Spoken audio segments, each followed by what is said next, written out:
Vous écoutez cet épisode grâce à la marque française engagée Body Nature, inspirée par la nature depuis 50 ans. Elle fabrique des produits bio et écologiques autour du bien-être, de la beauté et de l'entretien.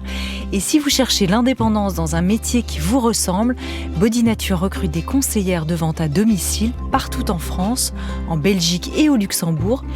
Et cerise sur le gâteau, jusqu'au 31 décembre, la collection de lancement vous est offerte pour toute signature d'un contrat. Rendez-vous sur leur site body-nature-recrute.fr.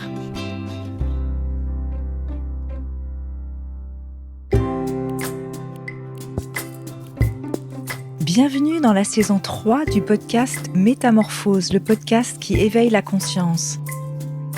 Je suis Anne Guéquière, fondatrice du magazine Féminin Bio, auteure de l'Oracle de la Métamorphose et éditrice de projets engagés pour un nouveau monde. Chaque lundi et jeudi, dès 7h, nous partons ensemble à la découverte d'un sujet lumineux avec une personnalité qui porte une voix d'éveil des consciences. Métamorphose, le podcast qui éveille la conscience. Partir à la découverte de l'autre pour se découvrir soi, pour évoluer, pour redécouvrir le monde aussi, finalement, la vie, au sens plein, au sens vrai. Dans son nouvel essai, La rencontre, une philosophie, mon invité, qui fait de la philosophie une force de vie quotidienne, nous rappelle à cette éthique salutaire en ces temps de repli sur soi et de technologie. Il interroge les plus grands penseurs, il se fait l'écho des plus belles rencontres de notre histoire collective en nous présentant des romans, des films, des récits. Alors pourquoi certaines rencontres nous donnent-elles l'impression de renaître ? Comment se rendre disponible à celles qui vont intensifier nos vies et nous révéler à nous-mêmes ? C'est ce que nous allons découvrir avec notre invité du jour, agrégé de philo et l'un des essayistes français les plus traduits à l'étranger, en suivant le fil des idées et finalement de la beauté. Bonjour et bienvenue à vous, Charles Pépin. Bonjour. Bonjour, je suis ravie de vous rencontrer, donc, aujourd'hui. Alors, ce mot « rencontre » vient du vieux français et exprime le fait de heurter quelqu'un sur son chemin. Parlez-nous de ce choc de la rencontre entre deux altérités. Bien oui, il y a un choc parce que, par définition, l'autre est différent, l'autre n'est pas moi, et donc l'autre me perturbe, l'autre me trouble. D'ailleurs, je pense que s'il n'y a pas ce trouble-là, il n'y a en fait pas de vraie rencontre. Ce qui veut dire que souvent, on croit qu'on rencontre les gens alors qu'en fait, on ne les rencontre pas, on ne fait que les croiser. Et ce qui est intéressant dans ce choc, c'est qu'au fond, mes certitudes vacillent, mes convictions aussi peut-être, mes contours identitaires aussi également. Et évidemment, on est tenté de fuir. Souvent, on a peur comme ça de ce choc, alors que la vraie rencontre nous demande, au fond, d'aimer ce qui nous dérange. C'est ça. D'où vient ce trouble, justement ? Il prend sa source où ? Alors, il y a différentes rencontres. Si c'est une rencontre amoureuse, il prend sa source, je crois, dans le désir. Si c'est une rencontre amicale, c'est beaucoup plus énigmatique. C'est une rencontre professionnelle. Mais je dirais que c'est ça qu'on ne sait pas, en fait. On ne sait pas d'où ça vient, cette espèce d'attirance, comme ça, de curiosité pour l'autre, pour le monde de l'autre. Mais ce qu'on sait, alors on ne sait pas exactement d'où ça vient, mais ce qu'on sait, c'est que ça fait du bien. Ouais. D'être un peu... se désintéresser un peu de soi, finalement, ou en tout cas de s'intéresser soudain à quelqu'un plus qu'à soi. Dans une rencontre amicale, par exemple, ce trouble peut être aussi troublant, d'ailleurs, en se disant c'est bizarre, parce que pourtant, c'est pas du désir amoureux, mais je ressens quand même un trouble. Oui, alors il y a sûrement un investissement quand même de la libido, même dans l'amitié. C'est-à-dire, c'est pas de la sexualité, on n'a pas de désir sexuel au sens propre pour un ami ou une amie, enfin au sens de l'amitié, mais en revanche, il peut y avoir dans l'élan amical, il y a des coups de foudre amicaux. Je parle dans mon livre du coup de foudre amical entre Picasso et Paul Éluard, par exemple. Eh bien, je crois que dans le coup de foudre, dans la façon de tomber comme ça en amitié, il y a peut-être une sublimation de la libido. Donc la libido, d'après Freud, c'est une énergie comme ça qui est d'origine sexuelle, mais qui au fond est plus vraiment sexuelle et qu'on peut réinvestir dans plein de choses, notamment peut-être dans l'amour, évidemment, au sens spirituel, mais aussi dans l'amitié.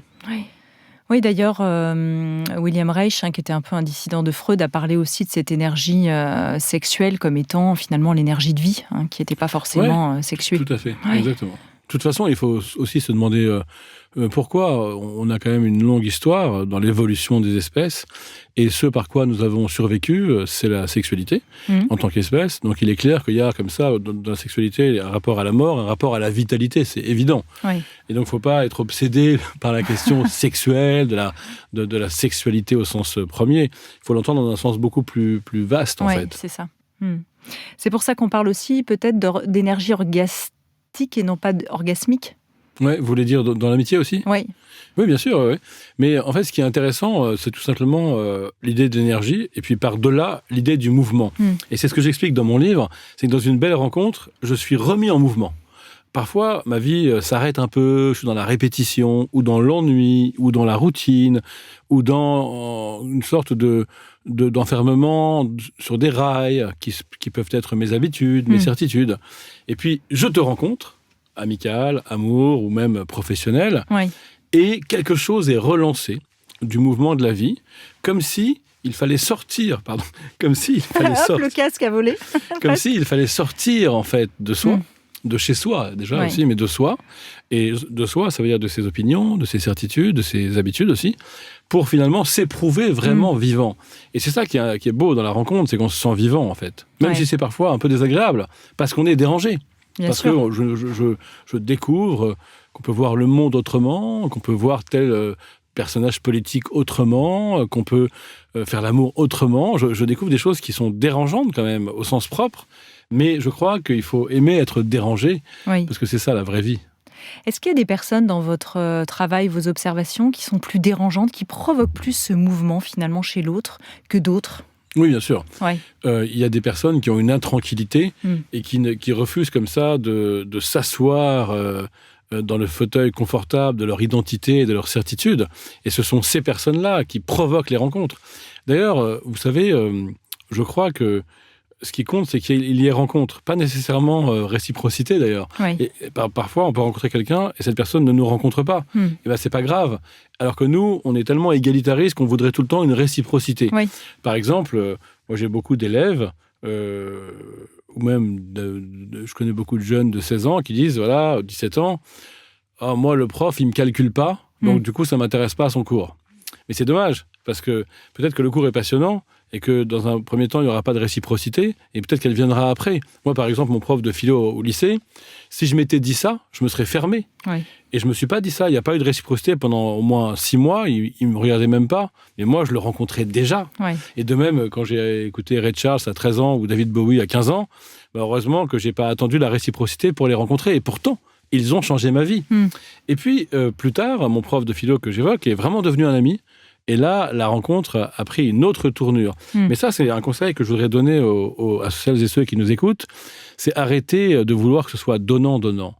Arrêter d'attendre une réciprocité. Je sais que ça peut paraître bizarre comme conseil, mais il y a beaucoup de choses qui se développent dans l'existence quand on est capable de prendre ce qu'il y a à prendre, de vivre ce qu'il y a à vivre. Et puis c'est comme ça. C'est aussi la chanson de Balavoine. Aimer est plus fort que d'être aimé. Alors peut-être qu'il y aura un retour plus tard. On n'est pas obligé de compter dessus, quoi. C'est ça. D'ailleurs, je fais une petite parenthèse. Je le fais jamais dans Métamorphose, mais allons-y. Puisque vous parlez de votre prof de philo, je repense à ce prof de philo que moi j'avais vraiment rencontré. Il y avait une belle amitié qui était née avec bon nombre de ses élèves. Il était tout jeune, il sortait juste de ses études. Donc finalement, il n'était pas tellement plus âgé que ses élèves. Il devait avoir 22 ou 23 ans. Et c'était une vraie rencontre et je ne l'ai jamais revu. Alors Antoine Péridi, si vous nous entendez aujourd'hui, si vous connaissez ce prof de philo, dites-lui de nous contacter. Voilà. Alors pourquoi vous parlez en introduction du livre de cette fameuse et banale question justement de qu'est-ce que vous faites dans la vie ? C'est vrai que dès qu'on se retrouve à un dîner, une relation sociale ou à se présenter, de voir, tout de suite c'est le pro, quoi. Oui, bien sûr. C'est-à-dire qu'en fait c'est un peu plus compliqué. Ce qui est sûr, c'est que... Vous dites que c'est une bien mauvaise entrée en matière, quand même. En fait, je dis plus précisément que c'est un mauvais début, mais que c'est mieux que pas de début du tout. Alors, je ne suis pas si sévère. Mais en fait, l'idée, c'est que pour qu'il y ait rencontre, il faut tomber le masque. Il faut montrer de soi quelque chose d'un peu complexe ou un peu vulnérable, mais pas que vulnérable. Ça peut être vulnérable et charismatique à la fois. Le problème de cette identité sociale, socio-professionnelle, c'est qu'on est habitué à répondre la même chose. Donc, on va rentrer dans un storytelling de soi, complètement automatique, et c'est pas du tout propice à l'empathie et au fond à la rencontre et à l'établissement d'un monde commun. Alors ça peut être un début, c'est mieux que pas de début du tout, encore une fois. Mais surtout, il y a tellement plus beau comme question. Vous pouvez dire, et toi, qu'est-ce qui te fait vibrer ? Et toi, pourquoi tu te lèves le matin ? Et toi, qu'est-ce qui t'a écœuré récemment ? Et toi, c'est quoi ta chanson préférée ? Enfin, il y a 1000 questions tellement plus intéressantes que « Et toi, qu'est-ce que tu fais dans la vie ?» Mais d'ailleurs, c'est marrant parce que j'ai donné une grande conférence au Théâtre de la Porte Saint-Martin sur ce sujet. D'ailleurs, c'était avant d'écrire le livre. J'ai eu l'idée d'écrire le livre parce que la préparation de cette conférence m'avait passionné. Ça s'appelait À la rencontre de soi, des autres et du monde. Et puis, il y avait un de mes amis que je ne dis pas qui c'est. Après, on a fait un dîner avec on était une trentaine, avec plein de gens qui m'avaient aidé à préparer, parce que c'était un peu un spectacle. Il y avait aussi André Manoukian qui jouait du piano, il y avait d'autres amis qui jouaient, Sylvain Aurel qui jouait les mots bleus de Christophe, etc. Et puis, un de mes amis était à table, à côté d'une autre de mes amies. Il ne se connaissait pas, il avait envie de l'aborder. Mais j'avais tellement ironisé pendant toute la conférence sur cette phrase. Ouais. Et toi, qu'est-ce que tu fais dans la vie ? Il savait plus quoi dire. Du coup, il savait plus quoi dire. Et finalement, il a commencé par cette phrase, et ça s'est quand même bien fini. C'est vrai. Donc oui, c'est pas si terrible. Qu'est-ce qui vous fait vibrer, vous, dans la vie, Charles Pépin ? Alors, c'est une super belle question. Je crois la créativité me fait pas mal vibrer. Créativité, c'est pas uniquement dans le travail. Elle peut être existentielle. On peut avoir de la créativité dans l'amour, dans le fait d'être parent. C'est quelque chose qui me touche beaucoup. Ça. Vous savez, quand on a des enfants, on est tenté de vouloir répéter la recette qui marche. Et en fait, ça marche jamais parce que les enfants, ils grandissent tellement vite, sont tellement différents. Les journées sont tellement différentes que dès qu'on a compris un truc qui marchait en termes d'éducation ou de pédagogie, en fait, après, ça marche plus parce que la roue tourne, quoi. Oui. Donc ça me passionne. La créativité, ça me tient en vie. Et puis, je crois quand même que j'ai une conscience de notre mortalité que je vis joyeusement. C'est-à-dire que, par exemple, si j'ai un de mes enfants et que je suis prêt à m'énerver, en fait, je me dis, mais on va tous crever bientôt. Est-ce que vraiment c'est nécessaire ? Est-ce qu'il faut s'énerver pour si peu ? Ah oui, vous revenez à ça, c'est essentiel. Mais je le fais de façon... j'ai pas fait exprès d'être comme ça. Je crois que c'est quand même quelque chose que j'avais avant de rencontrer la philosophie à l'âge de 16 ans. Par exemple, quand je vois la beauté d'un ciel, aujourd'hui il fait très beau à Paris, je suis venu en vélo là, et je vois cette clarté comme ça, cette beauté, ce bleu, sur fond du fait que tout s'éteint, que tout finit, et c'est donc d'autant plus beau. Donc j'ai l'impression que ça aussi, ça me tient beaucoup, cette espèce de façon d'arracher comme ça, exactement, de relief, d'intensité aussi, d'arracher la vie à la perspective que tout finit. Mais vous savez, même si tout finit, rien ne pourra jamais faire que cela n'ait pas été. Oui. Et ce qui est beau, c'est qu'il y a de l'éternité dans tout, même si ça ne dure pas, il n'y a pas d'immortalité. Il y a une éternité dans la qualité de certains instants. Donc ça, c'est quelque chose que j'aime beaucoup. Oui. J'aime beaucoup trouver ça dans la musique, dans l'émotion esthétique, dans le sentiment amoureux, dans la sexualité aussi, dans la jouissance. Il y a des moments comme ça d'éternité, quoi. C'est une forme d'émerveillement perpétuel, en fait, ce que vous expliquez là. Alors, perpétuel, je pense pas, parce que ce serait être fou que d'être tout le temps dans l'émerveillement. Mais voilà, j'ai écrit un livre, Quand la beauté nous sauve. D'ailleurs, mon livre le plus récent sur la rencontre, sur lequel vous m'interrogez, il est quand même... un peu la suite des précédents, et notamment de celui-là. Et je pense qu'il y a émerveillement parce qu'il n'y a pas émerveillement tout le temps. Il faut quand même accepter qu'il y a des moments où il y a de la répétition, des moments où c'est un peu gris. Mais en revanche, il faut être là, très, très capable d'accueillir l'émerveillement, le surgissement de ce miracle, parfois, qu'on trouve dans certains instants, dans certaines relations humaines, et puis aussi dans certaines lumières, tout simplement. Moi, je pense à l'émerveillement perpétuel aussi au sens peut-être de la joie de Spinoza. C'est quelque chose qui est là, finalement, en tâche de fond, au-delà de ce qui arrive. Oui, c'est vrai. D'extérieur à nous. Je comprends ce que vous voulez dire, au sens où l'existence en elle-même, d'ailleurs c'est plutôt Épicure qui le montre que Spinoza, l'existence en elle-même est plutôt un miracle. On aurait très bien pu ne pas être. C'est vrai. Et d'ailleurs, quand on rencontre quelqu'un, c'est quelque chose que j'explique dans le livre, on a comme la répétition de ce petit miracle. Parce que j'aurais pu ne pas te rencontrer. Déjà, j'aurais pu ne pas être. Je vous rappelle que la Terre aurait pu se prendre un astre, enfin une comète. D'ailleurs, la vie sur Terre est liée à un accident avec une comète. Un accident astral, il y a à peu près 4 milliards d'années. Ça aurait très bien pu ne pas avoir lieu. Il n'y aurait jamais eu de vie sur Terre. Donc vous voyez, la vie est un miracle. Il y a eu la guerre froide il n'y a pas longtemps. Tout ça aurait pu péter. Il y a l'énergie atomique. Donc c'est déjà énorme d'être vivant. Mais en plus, je te rencontre. Alors que j'aurais pu ne pas. Que j'aurais pu ne pas prendre ce train, que j'aurais pu ne pas prendre cet avion, que j'aurais pu ne pas te voir, que j'aurais pu avoir la tête dans mes mails, la tête dans ma to-do list, que j'aurais pu checker des WhatsApp au lieu de te voir. Et donc, quand on mesure la contingence, en fait, c'est ça la méthode, la contingence, c'est ce qui est, mais qui aurait pu ne pas être. Quand on prend la mesure de la contingence d'une rencontre, comme, par voie encore plus, de la contingence de la vie elle-même, alors... Et en effet, je comprends mieux ce que vous disiez. en effet, il y a une intensification de la joie de vivre, une intensification du bonheur d'exister. Et ça, c'est vrai que c'est quelque chose auquel je suis très sensible. Souvent, les gens ne comprennent pas la profondeur de cette idée. Ils disent, ok, d'accord, j'aurais pu ne pas. Mais il faut s'arrêter, et ça, c'est une méthode de prof de philo, dire, attends, tu n'as pas compris. C'est pas j'aurais pu ne pas. Là, tu ne comprends pas, tu n'écoutes pas, tu n'es pas présent, tu n'es pas conscient. C'est est-ce que tu peux embrasser ce que tu vis au travers d'un concept. Oui. Et ce concept, c'est la contingence. C'est-à-dire que ce qui est aurait pu ne pas être. Et là, ça change, ça ouvre des perspectives folles. Oui, c'est sûr. Est-ce qu'il y a un phénomène synchronistique à travers ça ? C'est-à-dire que finalement, tout concourt dans cet arrêt, à cet instant-là, en réalité. J'ai l'impression que vous êtes encore plus mystique que moi. Je n'irai pas jusque-là. Tout ne concourt pas. On peut en avoir cette impression. On peut en avoir une agréable impression. Notamment, Jung parle beaucoup de synchronicité. On peut avoir cette illusion, peut-être est-ce une illusion. Je crois qu'il y a des choses, malheureusement, qui ne trouvent pas leur place, qui ne s'inscrivent pas dans l'ordre du tout. Mais justement, raison de plus pour savoir prendre ce qui arrive, ce qui nous tombe dans le bec, ce qui tombe du ciel. Mais ça ne veut pas dire que tout concourt à un ordre supérieur. Moi, je crois plutôt qu'il y a du chaos dans l'existence. En revanche, au milieu de ce chaos, il y a beaucoup de beauté, beaucoup d'amour, beaucoup d'amitié, beaucoup de belles rencontres possibles. Encore faut-il se rendre disponible. Et ça, on a du mal. Oui. Et vous savez pourquoi ? Parce qu'on nous apprend à prévoir. On nous apprend à anticiper. On nous apprend à rationaliser. On nous apprend, en gros, à voir le monde à travers des cases préétablies.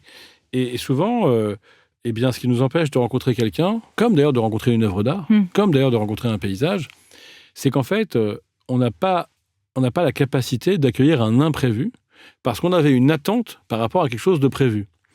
Alors, attention, c'est là que mon propos est précis, c'est pour ça que j'ai écrit un livre entier sur la question. Je ne dis pas, comme certains le disent, mais moi je ne dis pas ça, je ne dis pas n'ayez aucune attente. Arrêtez de vouloir, arrêtez d'être focalisé sur un objectif et accueillez l'inattendu. Oui. Je ne dis pas ça. Je dis un truc beaucoup plus précis. Oui, parce qu'il y a des gens qui sont restés assis pendant des années. Exactement. Comme ça. Ils se disaient, c'est bizarre, il ne se passe rien dans ma vie. Non, je l'entends bien. Ouais. Je dis, vous êtes légitimement en train d'attendre quelqu'un, quelque chose. Vous êtes d'ailleurs beaucoup occidentaux, pas beaucoup de celles et ceux qui vont écouter ce podcast, pas tous, mais en grande partie. Et c'est vrai que pour sortir de chez vous, pour vous bouger, pour aller à la rencontre des autres et du monde, il faut viser des buts et avoir des attentes. Très bien. Ce que j'explique simplement, c'est qu'il faut sortir de la pensée dichotomique. C'est pas parce que je veux atteindre un but et que j'ai une attente que je vais être incapable de m'ouvrir à l'inattendu. Oui. On peut faire les deux en même temps. Oui, c'est un mouvement double. J'aime beaucoup cette idée. C'est assez taoïste aussi, que c'est yin et yang, finalement, d'une certaine manière. Exactement. Je pense qu'on peut en même temps vouloir et cesser de vouloir pour accueillir et désirer. Qu'on peut en même temps avoir une attente et savoir saisir l'inattendu. C'est déjà écrit et je l'écris en même temps. Oui, alors du coup, on se retrouve mieux là-dessus, parce que tout à l'heure, vous disiez c'est déjà écrit, et moi je disais je l'écris. En effet, si on sort de la pensée dichotomique, il n'y a pas de contradiction. Et finalement, il n'y a pas aussi de contradiction entre faire un effort et être relâché. Et ça, c'est important de le comprendre, parce qu'aujourd'hui, on parle du lâcher-prise, mais le problème, c'est qu'il ne s'agit pas de lâcher prise complètement. Ou alors, si on lâche prise complètement, c'est qu'on est très mal, en fait. C'est qu'on a complètement lâché, et qu'on a abandonné toute ambition, toute volonté, même tout désir. Moi, je pense que le concept qui est au cœur de mon livre, à vrai dire, pour être honnête, c'est un concept que je n'ai pas bien formulé, parce que je n'ai pas trouvé le néologisme parfait, d'ailleurs je le cherche toujours. C'est le concept d'une flexi-volonté, d'une volonté lâche, une volonté relâchée. Ou, si vous trouvez un meilleur concept, envoyez-moi un message sur Instagram. Mais en gros, l'idée, c'est de dire, je vais mettre en œuvre un effort et un vouloir, mais je vais savoir, au cœur de ce vouloir, au cœur de cette insistance, que l'essentiel est ailleurs. Et ça ne m'empêche pas de vouloir et de me battre, mais au fond, j'ai cette sagesse de savoir que non seulement la vraie vie est ailleurs, mais que surtout, le mieux, c'est ce qui va apparaître et que je n'aurais pas attendu et que je n'aurais pas voulu. Mais attention, si je ne veux rien, il risque fort de rien se passer. Donc vous voyez, je suis à la fois volontariste et dans le lâcher-prise. Et dans le lâcher-prise, il y a un mot que j'aime beaucoup qui définit aussi l'ordre et le chaos, qui est ce mot de chaordique. Ah, je connais pas, c'est intéressant. Ouais, et qui a été inventé. Alors, il me semble que c'était par Rudolf Steiner, et finalement, je crois pas. Je crois que ça a été inventé plutôt par un économiste. Pas mal, K-ordonné, c'est K-ordonné. Voilà, c'est l'ordre dans le chaos, et qui exprime à la fois cette notion de volonté, et quand je vous écoute, ça me fait penser à ça. C'est pas exactement la même chose, mais c'est pas loin. Mais j'aime bien cette idée. On retrouve une sortie de la pensée dichotomique. C'est quelque chose pour lequel je milite depuis plusieurs livres. Hein. Parce que dans le livre d'avant sur la confiance en soi, je disais déjà qu'il fallait arrêter d'opposer confiance en soi et en les autres. Et dans le livre avant, sur les vertus de l'échec, qu'il fallait déjà cesser d'opposer échec et succès. Oui. Donc c'est très intéressant de se dire, voilà, pourquoi on nous a appris à penser en deux cases. Mais c'est vraiment comme ça qu'on nous apprend à penser. Et on peut sortir de ça. Après, sur la volonté, c'est aussi intéressant de... ce que je disais sur la volonté flex, en gros, c'est de se dire aussi, si je veux trop fort ou si je ne veux pas du tout, en fait, je vais très mal vivre l'échec. Notamment le fait de ne pas rencontrer l'amour, de ne pas rencontrer l'amitié. Je vais me dire que c'est de ma faute parce que j'ai été dans la crispation volontariste, ou alors c'est de ma faute parce que j'ai rien fait pour, et je me suis pas bougé, et je suis resté chez moi à scroller sur Instagram. Et en fait, ce qui nous déculpabilise, c'est justement l'attitude que j'appelle de mes voeux dans ce livre. C'est tu vas mettre en œuvre des efforts, de la volonté, mais tu vas essayer d'ouvrir les yeux et d'être disponible à ce que tu ne veux pas, à ce que tu n'attends pas. Mais j'entends dans ça une forme aussi de rapport à une temporalité, c'est-à-dire que si effectivement je suis dans une attente qui est dans une planification finalement assez longue, il y a quelque chose qui pour moi est en tension et ne fonctionne pas. Alors que si je suis dans une attente malgré tout, mais d'un surgissement qui peut être dans une temporalité plus immédiate, il y a quelque chose qui peut peut-être fonctionner plus facilement. Alors oui, vous avez raison. C'est-à-dire qu'avec cette idée de la temporalité, on s'en sort de plein de manières. Par exemple, on peut dire c'est l'un puis l'autre. On peut dire c'est les deux en même temps. On peut dire il y a un temps court où j'attends ça et un temps long où j'attends plus rien, ou l'inverse. Et là où vous avez tout à fait raison, c'est que nous ne vivons pas dans l'éternité. Nous habitons le fleuve du temps. Et c'est très important de le comprendre. Ça veut dire qu'on peut avancer, se rectifier, se laisser porter, puis ramer avec insistance. J'aime bien ramer, hein. C'est pas que laborieux. C'est beau aussi, la rame, c'est un peu comme... C'est sûr, voilà. Et puis quand on fait de la montagne, etc., enfin tout ça, c'est beau. Et puis il y a un moment où on arrête de ramer, la barque file toute seule. Mais c'est quand même parce qu'on a ramé que ça file seul. D'une certaine manière, c'est parce qu'on a voulu que le relâchement de la volonté produit aussi ses effets. Par exemple, vous réfléchissez beaucoup, et vous ne trouvez pas la solution, mais vous êtes dans l'effort. Puis vous allez marcher, nager ou courir, et puis l'idée arrive. Mais si vous n'aviez pas fait l'effort préalablement, l'idée, elle n'aurait pas surgi au moment de la marche ou de la brasse coulée. Et donc c'est un peu la même idée. En fait, on met en mouvement ces facultés, et puis il y a un moment qui est un moment d'insistance volontariste, et puis il y a un moment de relâchement où on laisse les choses arriver, quoi. On les laisse advenir. Oui, mais peut-être qu'il faut initier le mouvement. C'est une sorte d'acquiescement de l'âme, de mouvement de l'âme qui dit oui, en fait, à ce qu'il advienne quelque chose. C'est vraiment, je le ressens comme ça, une sorte de volonté, mais peut-être antérieure à nous-mêmes. Un oui. Je sais, c'est dur à expliquer. Alors revenons quand même à la rencontre. On est dedans, hein, mais aussi à à cette grande rencontre amoureuse dont vous parlez, parce que vous avez beaucoup de références dans le livre, et notamment, je pense à Out of Africa, qui vous fascine peut-être un petit peu, je ne sais pas, mais en tout cas, cette rencontre qu'on a tous en tête de ces deux protagonistes extraordinaires, ça va durer, je crois, 4 jours, cette rencontre. Alors, la rencontre qui dure 4 jours, c'est sur la route de Madison. Oui. Ah, c'est sur la route de Madison, c'est ça, je comprends les deux. Je suis en train de mélanger, ça y est, je suis en train de mélanger les deux ambiances en plus là, dans ma tête. Non, mais donc du coup, cette rencontre, elle est très intéressante. Donc c'est une femme qui travaille dans une ferme, qui est une épouse, et qui s'ennuie un peu avec son mari, mais elle aime quand même son mari d'un amour assez profond. Et puis le mari s'en va pendant 4 jours avec ses enfants pour une sorte de concours de taureaux. Et puis passe Clint Eastwood, donc un photographe. Et puis ils vont vivre une passion, un coup de foudre pendant 4 jours. Alors on pourrait se dire, elle trompe son mari, et puis il y a une infidélité, il y a une trahison. Il y a un peu de ça quand même, mais sauf que le film est beaucoup plus profond, parce que elle va hésiter à tout quitter pour partir avec lui, avec le photographe. Elle va renoncer pour rester avec son mari. Et elle va ensuite, pendant tout le reste de sa vie, pendant plus de 20 ans, non seulement prolonger la rencontre avec le photographe, mais par le souvenir et par le fait que ça a réveillé en elle toute une vitalité, toute une curiosité, toute une sensualité. Et ça va lui permettre, paradoxalement, mais c'est ça aussi un beau film ou une vraie œuvre d'art, d'être bien avec son mari pendant les 20 ou 25 ans de vie qui lui restent, alors qu'elle n'était plus bien avec lui, comme si une rencontre nous réveillait à nous-mêmes, nous révélait à nous-mêmes, nous rendait aussi à notre exigence. Et que parfois, il faut quelqu'un d'autre pour me dire, mais en fait, tu mérites mieux, tu dois avoir une autre vie, et qu'on n'est pas capable de l'entendre si ça vient de soi-même, de sa propre conscience. Mais il y a des choses, il faut que ça vienne des autres comme ça. Et c'est ça aussi la force des rencontres. C'est elles nous permettent d'entendre des choses qu'on aurait dû entendre, mais qu'on n'arrive pas à entendre. Et j'aime bien cette idée que parfois, la rencontre de quelqu'un me réveille et réallume en moi une exigence par rapport à mon existence.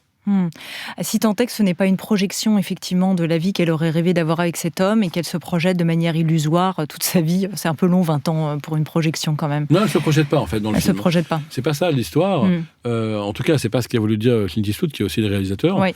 Il a voulu dire qu'il y avait une possibilité en fait de prolonger une rencontre même si on ne reste pas avec la personne.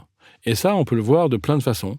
On peut être fidèle à une rencontre, on peut continuer une rencontre. Alors le plus souvent, on peut la continuer avec la personne, en redécouvrant la personne, en re-rencontrant la personne, en réapprenant à ouvrir les yeux sur son mystère, en ne la réduisant pas à des habitudes ou à des choses qu'on connaît déjà. Mais on peut aussi être séparé par la vie et continuer à se rencontrer en alimentant le souvenir et puis aussi la fidélité à ce qui a été vécu, la fidélité à des valeurs qui ont été présentes dans cette rencontre. Et je crois que c'est ça le signe d'une vraie rencontre, comme c'est qu'elle dure. D'une manière ou d'une autre, elle dure. Elle se prolonge, elle se ramifie. Et je milite dans mon livre, donc, quand le titre c'est La rencontre, une philosophie, parce que la philosophie est une philosophie romantique, mais d'un romantisme redéfini, pas la passion qui va nécessairement décliner, mais au contraire, le romantisme d'une expérience de l'altérité de l'autre, qui au fond pourrait durer toute une vie, puisque l'autre est l'autre, puisque l'autre est un continent inconnu, puisque l'autre ne voit pas le monde comme moi, ne ressent pas les choses comme moi, alors ma curiosité à l'égard du monde de l'autre peut durer toute la vie. Et c'est d'ailleurs, je prends pas mal d'exemples comme ça dans le livre, notamment la très belle histoire entre Voltaire et Émilie du Châtelet, qui a duré pas toute la vie, mais quand même 14 ans. 14 ans à redécouvrir l'autre sans cesse, à discuter avec l'autre, à être surpris par l'autre. Et pourtant, ils étaient en contradiction parfois de point de vue, etc. Ils étaient en désaccord sur plein de choses, politiquement, scientifiquement. Et ce qui est beau, c'est de préserver l'altérité dans une rencontre. Je me moque beaucoup. Et surtout dans le temps, je trouve. Parce qu'au départ, cette altérité, par les feux de la passion, ou même de la passion amicale, ou du coup de foudre amical, gomme cette altérité. On est un pareil même, quelque part. On a vraiment cette idée de flamme jumelle, de rencontre, je suis identique à l'autre. Mais l'altérité dans le temps, je trouve, est moins évidente. Exactement.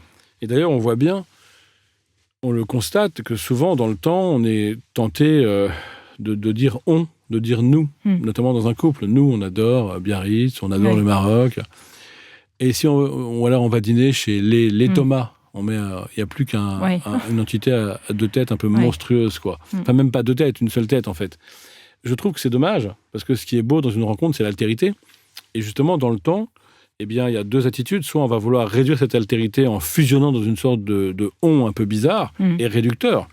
Soit on va essayer de préserver cette altérité et de préserver de l'autre du mystère.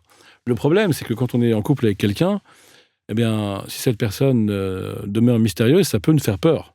On peut se dire, mais alors, est-ce qu'elle est avec moi ? Voilà. Est-ce qu'elle est partie ? Est-ce qu'elle pense à autre chose ? Est-ce qu'elle va m'abandonner ? Des choses comme ça. On a tous des peurs abandonnées qui viennent de l'enfance, qui sont réveillées dans la passion amoureuse. C'est d'ailleurs ce qui distingue l'amour de l'amitié. Parce qu'il y a beaucoup de points communs, mais l'amitié ne réveille pas comme ça des peurs abandonniques. Du coup, quand ça arrive dans l'amour, on va être tenté de fuir, en fait, le mystère de l'autre. Je pense que on a tort, alors c'est facile à dire, c'est plus dur à faire, mais on a quand même tort, parce que si on arrivait à aimer de l'autre son mystère, alors non seulement ça entretiendrait beaucoup plus de désir longtemps, mais aussi beaucoup plus de curiosité. Et en fait, je pense le véritable amour est là. C'est l'amour de ce qui m'échappe, c'est l'amour de ce qui ne m'appartient pas. Tu n'es pas mon bébé. Tu n'es pas ma beauté, tu es peut-être la beauté, c'est autrement plus fascinant.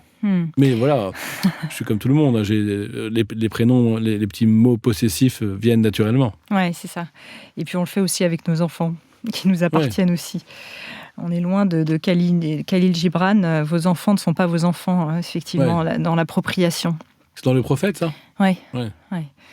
Ils sont les enfants de la vie. Alors revenons à Platon et ce sentiment justement de reconnaissance, que l'autre en fait me reconnaît justement dans cette altérité. Malgré tout, il me reconnaît, à la fois dans cet effet miroir, mais aussi dans l'altérité. Oui, alors c'est cette impression qu'on a tous déjà eue de familiarité. On rencontre quelqu'un qu'on ne connaît pas, on a l'impression de reconnaître cette personne, en gros de la connaître déjà. Platon éclaire cela par un mythe, qui est que nous aurions habité avant la naissance le même monde des idées. Donc en fait, on se reconnaîtrait parce qu'on se connaissait avant de naître. Mais peu importe le mythe de Platon, ce qui est intéressant, c'est ce qu'il essaye d'affronter. C'est-à-dire pourquoi on a l'impression comme ça de familiarité avec quelqu'un d'inconnu. Et c'est ça qui est beau dans une rencontre. On se sent plus en confiance avec quelqu'un qu'on ne connaît pas qu'avec quelqu'un qu'on connaît depuis des années. Comment ça se fait ? Eh ben, je n'ai pas d'explication. Zut, parce que je me suis dit, comment ça se fait, là ? Tout le monde se pose cette question. Oui, mais ce qui est intéressant, c'est ce que ça nous dit. Ça nous dit que nous sommes faits pour nous sentir chez nous, hors de nous. Parce que finalement, c'est ça que ça veut dire. Je me sens avec toi, comme si j'étais dans mes habitudes, chez moi, alors qu'en fait, c'est un monde inconnu. C'est très politique comme message. Là où, en pleine campagne politique, certains nous disent « Voilà, je suis chez moi, à ma place, dans mon identité, je ne veux pas être dérangé par l'autre ». Ce que nous montre le coup de foudre amoureux, ce que nous montrent les grandes histoires de rencontres, c'est qu'en fait, on est chez soi, hors de soi. Et c'est ça, le cœur de mon livre, on est chez soi, hors de soi. Je ne suis pas chez moi que en moi, dans mon identité, mes certitudes, mes habitudes. Je suis chez moi, confiant, en terre inconnue, avec toi, que je ne connaissais pas l'instant d'avant. Et ça, c'est très beau. Et ça nous fait réaliser que nous ne savons pas d'ailleurs qui nous sommes, globalement. C'est-à-dire que nous sommes pleins de nos croyances, de notre arbre généalogique, pour peut-être de nos vies antérieures, si on y croit, enfin peu importe, mais en tout cas, nous sommes faits de tout ça, de nos conditionnements, dans notre milieu proche ou élargi, du collectif. Et finalement, je ne me connais pas. On parle de ce fameux « connais-toi toi-même », qui est quand même intéressant, on revient à ça. Oui, exactement. Vous l'avez très bien dit. Je préfère opposer à ce « connais-toi toi-même », demande à l'autre, en le rencontrant, ce qu'il peut apprendre sur toi.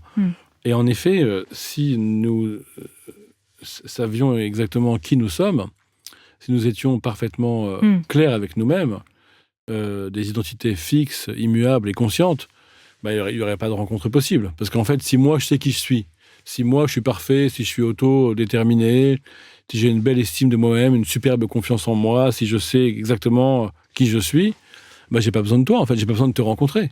À l'inverse, c'est parce que je ne sais pas vraiment qui je suis ou qui je peux devenir, parce qu'il y a en moi des champs de possibles comme ça, inexplorés, que la rencontre, que de te rencontrer, va me révéler comme ça à moi-même. Alors, d'ailleurs, c'est ça, on a souvent ce sentiment dans les grandes rencontres, de se rencontrer soi-même. Toute rencontre de l'autre est une rencontre de soi, en fait. Et c'est bien aussi de pouvoir identifier à quelle part de moi-même ça parle, c'est-à-dire quand on parlait des masques, tout au début, vous parliez des masques de la personnalité, des personas, tous ces masques qui vivent en moi, qui sont aussi mes voix intérieures, mon propre dialogue intérieur, ça parle à ces parts de moi, la rencontre, à chaque fois. Oui, parce que c'est ça qui est intéressant. En fait, on a plein de parts en soi, plein de dimensions, plein de figures, plein de visages. On peut le dire avec les mots de Freud, le moi, le surmoi, le ça, l'idéal du moi. On peut le dire avec plein d'autres mots. Et la société nous oblige à nous réduire, à nous simplifier et à présenter toujours aux autres le même visage. Souvent un visage social et professionnel, en fait. Quel masque dominant, quoi. Ce que j'appelle dans mon livre la glu du social. Oui, la glu du social. Je ne l'ai pas dit au début, mais c'est ça, effectivement. Et en fait, les belles rencontres permettent à nos semelles de s'arracher à cette glu du social et de faire apparaître des parts de soi qui sont plus cachées. Alors, ce qui est intéressant, c'est que je peux faire une rencontre amoureuse qui me révèle à cette part-là, une rencontre amicale qui me révèle à une autre part, une association professionnelle qui me révèle encore à une autre part, et je vais comme ça prendre la mesure de ma richesse et de ma complexité dans le mouvement même par lequel je rencontre les autres. C'est ça qui est vraiment fort. Et qui sont des parts ombre et lumière. Ah oui, parfois d'ailleurs, il faut se méfier, parce que ça peut aussi être des parts trop sombres. Oui. Et il peut y avoir des rencontres toxiques, évidemment, des rencontres qui me font du mal, qui me tirent vers le bas. D'ailleurs, je propose dans mon livre un critère assez simple que j'appelle hegelien, puisque Hegel était un philosophe de l'action et de l'objectivité. C'est qu'il faut mesurer une rencontre à ses effets réels sur une existence. Donc voilà, si depuis que je t'ai rencontré, je suis plus joyeux, je vois plus de monde, je fais plus de choses, je développe mon activité hyper bien, c'est que c'est une belle rencontre. Une rencontre, ça se mesure à ce qu'elle produit de concret, de réel dans l'existence. Et elle peut être asynchrone, d'ailleurs, vous repreniez l'exemple au début, c'est-à-dire quelqu'un qu'on ne connaît pas. Exactement.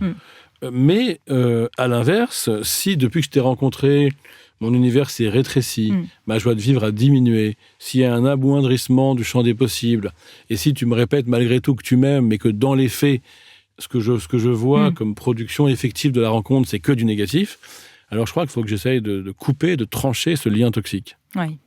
Est-ce que vous croyez qu'on va quand même à la rencontre de ce que j'appellerais une famille d'âmes, c'est-à-dire qu'il y a quand même une forme de systémie qu'on rejoue ? Une famille d'âmes, vous dites ? Oui. Précisez-moi un petit peu ça. C'est-à-dire qu'on rencontre un peu toujours des personnes qui révèlent toujours un peu les mêmes parts, qui pensent un peu la même chose que nous, un peu comme une sorte d'algorithme finalement qui nous serait représenté ou qui viennent conforter notre système. Peut-être que vous avez raison dans les faits, mais j'aimerais bien que ce ne soit pas trop le cas. Moi non plus. Voilà, mais vous avez quand même peut-être raison. En tout cas, on peut essayer de lutter contre tous ces phénomènes de bulles d'entre-soi. Déjà que les réseaux sociaux fonctionnent là-dessus, que la logique des algorithmes sur Facebook, sur Instagram, nous renvoie toujours les opinions des gens qui pensent comme nous, en gros. C'est ça. Donc moi, je propose plutôt d'essayer de sortir de ça en cassant cette logique algorithmique. D'ailleurs, on peut la casser même sur Insta ou sur Facebook ou sur une appli de rencontre. On peut la casser en jouant avec les critères. Donc on peut jouer avec ça pour recréer de la liberté et du hasard. Mais bon, après, pour moi, la vraie rencontre, c'est plutôt quand on sort de la bulle d'entre-soi et qu'on fait l'expérience de l'altérité, qu'on découvre du nouveau et qu'on apprend qu'on peut voir le monde autrement, qu'on peut entendre une musique autrement, qu'on peut sentir les choses autrement, parce que l'autre a une autre histoire, a un autre vécu, une autre sensibilité, et que finalement, il n'a pas un même rapport au monde que moi. Et c'est ça, une rencontre. C'est l'agrandissement du rapport au monde, en fait. Oui. Ça procède d'une forme de volonté, là aussi, de sortir de cette bulle, ce que font par exemple des voyageurs en solitaire, de manière volontaire. Mais quand on n'est pas forcément dans cette envie de voyager en solitaire, comment est-ce qu'on peut faire pour sortir de cet entre-soi, justement ? Alors, vous avez en effet parlé de volonté, et je crois que oui, c'est la première condition. Alors évidemment, quand on se souvient de ce qu'on a dit tout à l'heure, c'est pas la seule. Et la volonté ne fait pas tout, elle peut même être contre-productive. Mais je crois qu'il y a un premier mouvement que je dois initier. Le premier pas, ça me fait penser à cette chanson-là de Claude Michel Schoenberg. Vous savez, le premier pas, j'aimerais qu'elle fasse le premier pas. Alors, oui, je ou pas, pas. Non, pas ah bon, du c'est tout. très connu. Ah oui ? Ouais. Et, moi, je pensais à toute première fois, tout, ce qui n'a rien à voir. Non. Quand vous avez dit ça, je pensais à celle-là, ok ? Et en fait, l'action, en fait, c'est une manière d'initier un mouvement. Après, la vie se charge de beaucoup de choses. Ouais. Mais c'est vrai que si je n'initie pas le mouvement, il peut ne rien se passer. Donc oui, je suis d'accord, il faut, on peut le dire prosaïquement, se bouger, quoi. Ouais, c'est ça. Il y a une phrase d'Alain qui dit « Le secret de l'action, c'est de s'y mettre ». Donc il faut s'y mettre, mais encore une fois, s'y mettre non pas en étant focalisé sur l'objectif, mais s'y mettre en étant disponible à ce qui n'est pas prévu, quoi. Et dans votre livre, c'est très intéressant, vous opposez également deux grands séducteurs, Albert Camus et Don Juan. Quelle est leur différence fondamentale à vos yeux ? De quoi a peur le séducteur, en fait ? Ça, c'est une question vraiment dure. Parce que c'est un peu facile de dire oui, Don Juan, il rencontre personne parce qu'il rencontre trop de femmes. Il est anesthésié émotionnellement, Don Juan. Ouais. Je crois que... Et puis Camus, il ne faut pas non plus trop le valoriser, même si c'est un peu ce que j'ai fait dans mon livre. Mais pour essayer de répondre honnêtement, je pense que le séducteur compulsif ne s'intéresse qu'à lui, tandis que le véritable amoureux s'intéresse à l'autre et est fasciné vraiment par le monde de l'autre. Et Gilles Deleuze disait dans l'Abécédaire que rencontrer quelqu'un, donc lui il disait rencontrer une femme, c'est rencontrer un paysage. Et on déplie un paysage. Avec cette femme, il y a ses goûts, ses voyages, ses amis, ses amours passés, ça nous énerve souvent. Et puis, tout un monde qui va avec elle et qu'on va déplier pendant de longues années parfois. Ben voilà, Don Juan, il fait pas ça. Il n'a pas le temps, quoi. Il fait qu'enchaîner. Et Don Juan, il est dans un shoot narcissique. Il est dans un trip de pur ego. Oui. Il veut aussi se sentir vivant à travers cette compulsion de séduction. Ben, c'est très agréable aussi, on imagine. Mais en revanche, la vraie rencontre, c'est pas ça.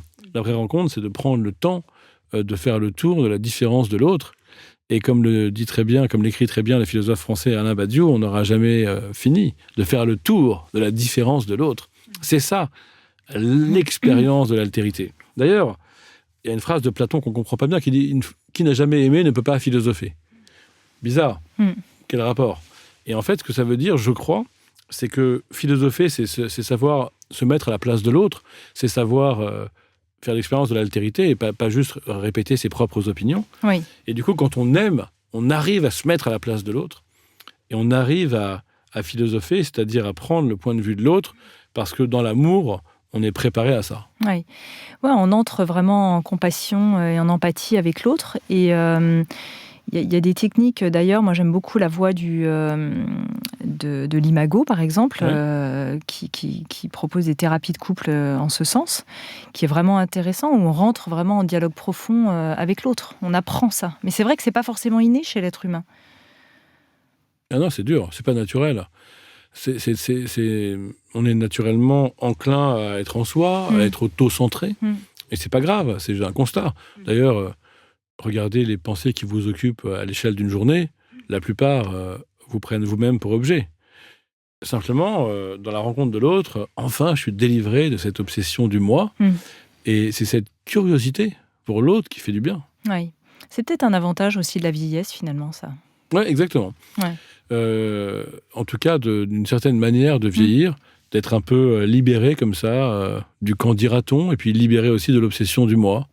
Avoir un peu de place pour l'autre. Voilà. Savoir faire de la place à l'autre, je pense qu'on peut essayer de le faire avant d'être vieux.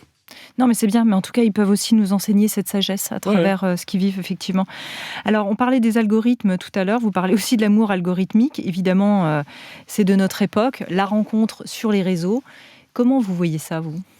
Alors, ni de façon négative, ni de façon positive. Je pense que ça n'est qu'un outil. Et puis, il y a tellement de gens qui se rencontrent sur les applis ou sur les sites de rencontres et qui sont heureux qu'on ne va pas leur jeter la pierre. Mais je pense qu'il faut essayer de jouer avec l'outil et de déjouer la logique algorithmique de la prévisibilité. C'est-à-dire que si j'utilise un site ou une appli pour rencontrer quelqu'un qui correspond exactement à mon attente, je pense que dans ce cas-là, même si je rencontre quelqu'un, et si cette personne correspond exactement à mon attente, alors je pense qu'il n'y a pas de rencontre. Parce qu'elle était déjà là, en fait. Vous voyez ce que je veux dire ? S'il n'y a aucune surprise, aucun imprévu, alors ce n'est pas une rencontre au sens propre. En revanche, peut-être, ce qu'on peut faire concrètement, c'est renseigner des critères plus vagues, plus allusifs, se décrire de façon moins précise, avoir des attentes un peu plus elliptiques, pour recréer, en fait, les conditions du hasard, tout simplement. Voilà, je m'oppose à la première pub de Mythique, ayez l'amour sans le hasard. Je pense qu'il faut un peu de hasard pour rencontrer l'amour, comme d'ailleurs pour rencontrer l'amitié. Et d'ailleurs, il faut faire sa place au hasard. Il ne faut pas vouloir abolir le hasard avec une logique de pure prévision. Il ne faut pas non plus s'en remettre complètement au hasard. Ou de performance. Oui, ou de performance. Il faut peut-être essayer de faire du hasard son partenaire, son allié. Et pour ça, on va le chercher. Donc on agit, et puis on se rend disponible, et puis on affiche quelque chose, on fait un peu tomber le masque. Et cette attitude en trois dimensions, tout ça, c'est la deuxième partie de mon livre, c'est la méthode, en quelque sorte. Action, disponibilité, vulnérabilité, tomber le masque, ça permet, je crois, d'aller provoquer un peu le hasard. Voilà. Alors justement, dans votre livre, vous en parliez à l'instant, dans les pistes, vous parlez vous faites l'éloge de la vulnérabilité, vous parlez de dévoiler son intimité. Comment être authentique ? C'est pas forcément évident. Avec toutes ces pelures d'oignons, tous ces masques. C'est peut-être plus simple de se dire que ce qui va attirer l'autre, c'est pas ma vulnérabilité, c'est peut-être trop. Et puis, il ne faut pas non plus prendre l'autre en otage avec toutes ses souffrances dès le début, mais en revanche, ma complexité.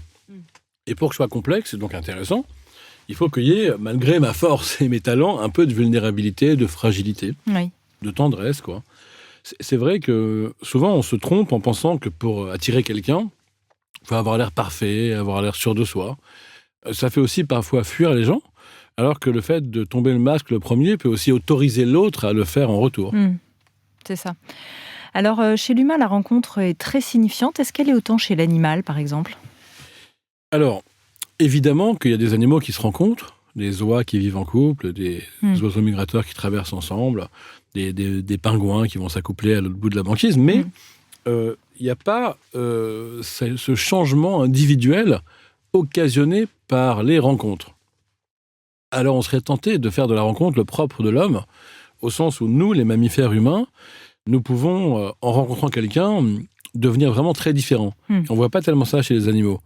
Il y aurait peut-être une explication, c'est la prématuration de la naissance des humains. On est né trop tôt.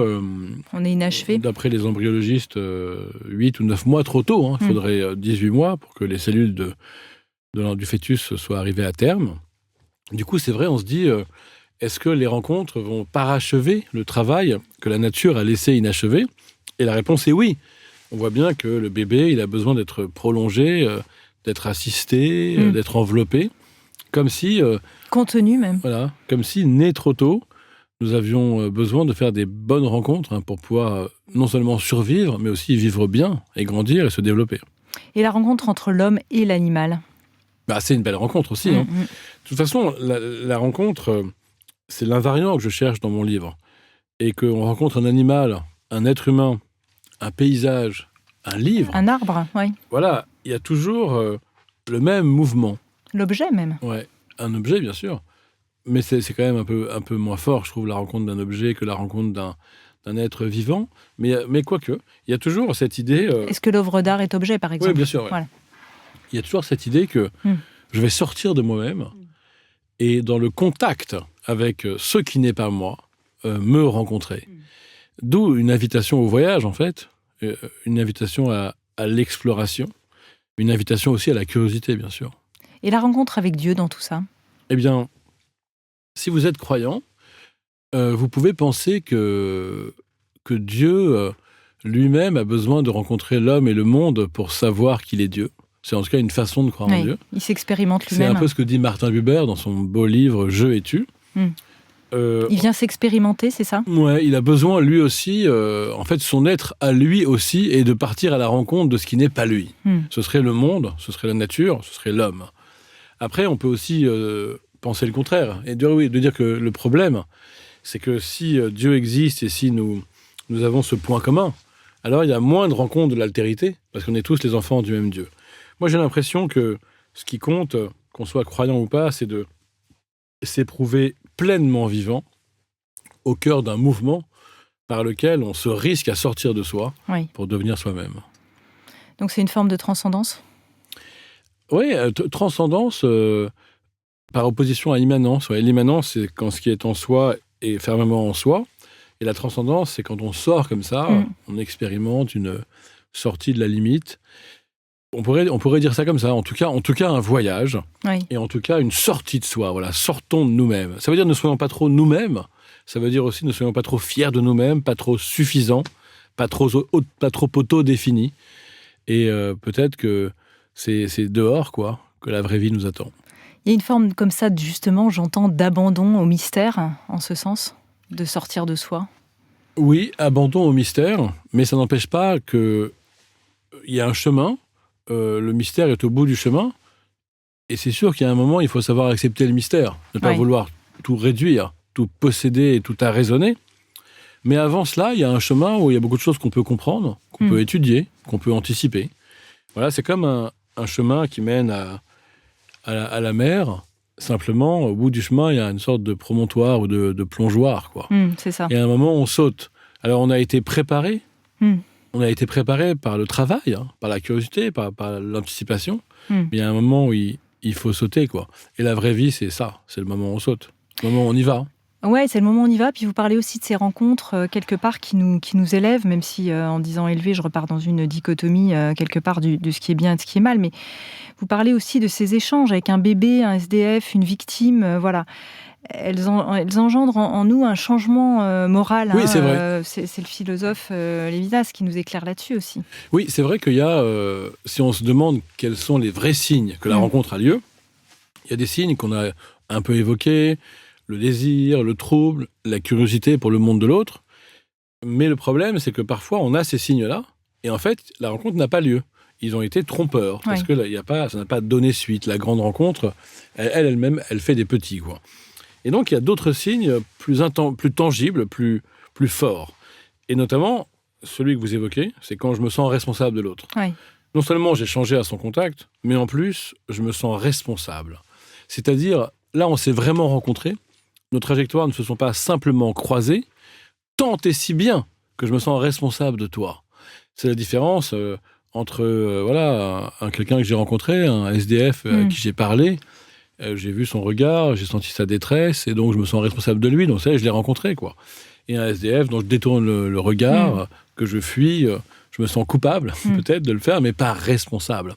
Alors je crois que cette moralité, au fond, se sentir responsable des autres, c'est de la moralité, eh bien, c'est pas quelque chose qui est là de façon pure. On a besoin de rencontrer les autres pour prendre la mesure de sa nature morale et de sa nature responsable. Ouais, c'est intéressant. Et puis on revient évidemment au Petit Prince. Quand vous dites ça, on pense à cette rose qu'il apprivoise. Et au renard aussi, la rencontre avec le renard. La rencontre avec le renard, on parlait des animaux, effectivement. Ouais. Et la planète. Vous savez... Et la rencontre avec sa planète. Oui, bien sûr. Mais le simple fait de vivre avec un animal, un chien, un chat, un poisson peut-être un peu moins. Quoique. Mais c'est quand même, si on veut bien s'y arrêter, très troublant. J'avais eu cette histoire avec mon chat pendant le confinement. Il neigeait et il y avait des gros flocons par la fenêtre. Et je le voyais complètement aux aguets, vigilant, passionné, fasciné, parce qu'il n'avait jamais vu de la neige. Et à force de le regarder, j'ai un petit peu vu la neige avec ses yeux. Et je me suis dit, mais oui, ça doit être complètement fou, quand on est un chat, de découvrir que le ciel se charge de flocons de neige. Ouais. Et ça, c'est une expérience de l'altérité. On a du mal, en fait, parce qu'on fuit, on passe à autre chose. On dit, oui, c'est marrant, le chat regarde la neige. Mais il faut s'arrêter un peu. Et regarder le chat, regarder la neige. Et peut-être aussi regarder le flocon, se mettre à la place du flocon qui est regardé par le chat aussi. Ouais. Ça me fait penser à cette histoire-là du sage qui s'endort sur un banc et qui regarde le papillon. Vous vous souvenez de cette histoire ? Non. C'est le sage qui regarde un papillon et puis il s'endort et puis il se réveille. Et quand il se réveille, le papillon est toujours là. Alors, est-ce que le papillon est réel ou dans son rêve ? Ah oui. Et puis après, on laisse les gens répondre. On dit, mais à moins que ce soit le sage qui soit dans le rêve du papillon. C'est ça. C'est un peu l'idée du chat de Schrödinger aussi. Oui, exactement. Cette idée-là. Je pratique un art corporel qui s'appelle le Wu Tao. Et effectivement, on expérimente aussi dans cet art corporel qui n'a pas forcément une visée thérapeutique au départ, mais qui peut avoir des effets thérapeutiques. Mais on expérimente dans notre corps, justement, des différents états d'être, que ce soit le règne végétal, minéral, etc., dans une espèce de grande lenteur, ou au contraire, animale, dans une extrême vitesse, si par exemple, justement, où on prenait l'exemple du chat. Ouais. Et c'est hyper intéressant, justement, d'expérimenter ça. C'est la rencontre des autres règnes à l'intérieur de nous, et qui est aussi une forme de vivance. Ouais, et d'ailleurs, ce qui est intéressant dans ce que vous dites, c'est que on voit bien qu'on a différentes couches de vivants en soi. Ouais. Donc on est vraiment multiples, en effet, de différentes parts. Et souvent, il faut rencontrer un animal, rencontrer le végétal, rencontrer un paysage, rencontrer le ciel, rencontrer l'eau, rencontrer quelqu'un, rencontrer un sage, un guide, un psy, un coach, qui vous voulez. Mais souvent, il faut rencontrer les autres pour rencontrer en soi toutes ces dimensions qu'on ne soupçonne pas et qui pourtant sont là, tissées, entrelacées et qui font ma richesse. Donc c'est clair que le risque, si je ne rencontre pas assez de gens, c'est que je passe à côté de moi-même en fait. C'est un gros risque quand même. C'est une très bonne conclusion. Merci infiniment Charles Pépin d'avoir pour nous uni à l'intelligence philosophique, à l'intelligence du cœur. C'est vraiment ce qu'on sent chez vous et nous avoir rassasié vraiment de notre soif de belles rencontres. C'est régénérant en fait de vous entendre. Merci beaucoup. Alors j'espère que vous saurez régénérer vous aussi qui nous avez écoutés. Merci infiniment. À bientôt, au revoir. Au revoir. Découvrez mes invités en avant-première sur Instagram à l'adresse Métamorphose Podcast. Si vous aimez ce podcast, favorisez sa diffusion en lui donnant 5 étoiles sur Apple Podcast ou sur votre plateforme préférée. Et surtout, abonnez-vous pour suivre tous les épisodes gratuitement. Découvrez aussi en librairie mon livre issu du podcast Métamorphose, éveille ta conscience, 33 rencontres essentielles pour être soi aux éditions Erol. Et enfin, pour nous soutenir, rejoignez la tribu Métamorphose à l'adresse patreon.com/métamorphose. Merci infiniment. Métamorphose, le podcast qui éveille la conscience.